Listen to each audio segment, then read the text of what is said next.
পবিত্র ঈদুল আজহা মুসলমানদের অন্যতম প্রধান ধর্মীয় উৎসব।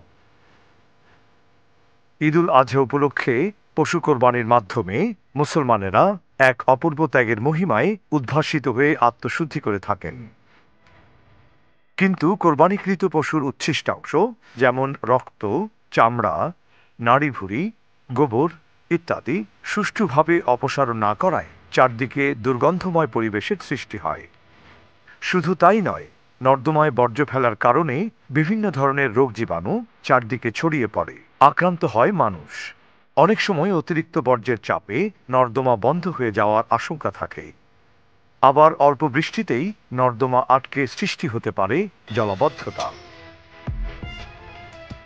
সামাজিক সচেতনতার অভাবে জবাইকৃত পশুর রক্ত এবং অপ্রয়োজনীয় অংশ নর্দমা সহ যেখানে সেখানে ফেলার কারণে বিভিন্ন ধরনের রোগবালাই বিস্তার সহ মারাত্মক পরিবেশ বিপর্যয় হয়। কোরবানিকৃত পশুর উচ্ছিষ্টাংশ ব্যবস্থাপনায় করণীয়: সিটি কর্পোরেশন, পৌরসভা, স্থানীয় কর্তৃপক্ষের নির্ধারিত স্থানে পশু কোরবানি দিতে হবে।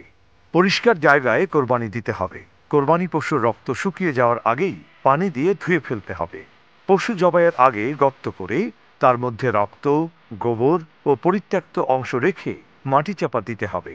বর্জ্য অপসারণ এবং মাংস বিতরণে পরিবেশসম্মত ব্যাগ ব্যবহার করতে হবে। কোরবানির পশুর হাড় সহ শক্ত বর্জ্য ও অন্যান্য উচ্ছিষ্ট যেখানে সেখানে না ফেলে ব্যাগে করে সিটি কর্পোরেশনের নির্ধারিত জায়গায় ফেলতে হবে। পশুর নাড়িভুঁড়ি খোলা অবস্থায় না রেখে মাটিতে পুঁতে ফেলতে হবে অথবা নির্দিষ্ট স্থানে রাখতে হবে, কারণ রক্ত আর নাড়িভুঁড়ি কয়েক ঘন্টার মধ্যেই দুর্গন্ধ এবং রোগবালাই ছড়ায়।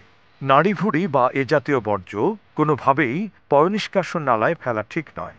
যত্রতত্র কোরবানি না দিয়ে কয়েকজন মিলে একই স্থানে কোরবানি দিলে বর্জ্য ব্যবস্থাপনায় সুবিধা হয়। জীবাণু যাতে না ছড়ায় তার জন্য কোরবানির স্থানে ব্লিচিং পাউডার বা জীবাণুনাশক ছড়িয়ে দিতে হবে।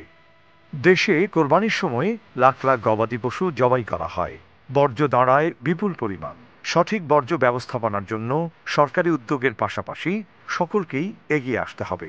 মনে রাখতে হবে, দূষণমুক্ত পরিবেশ মানেই সুস্থ জীবন।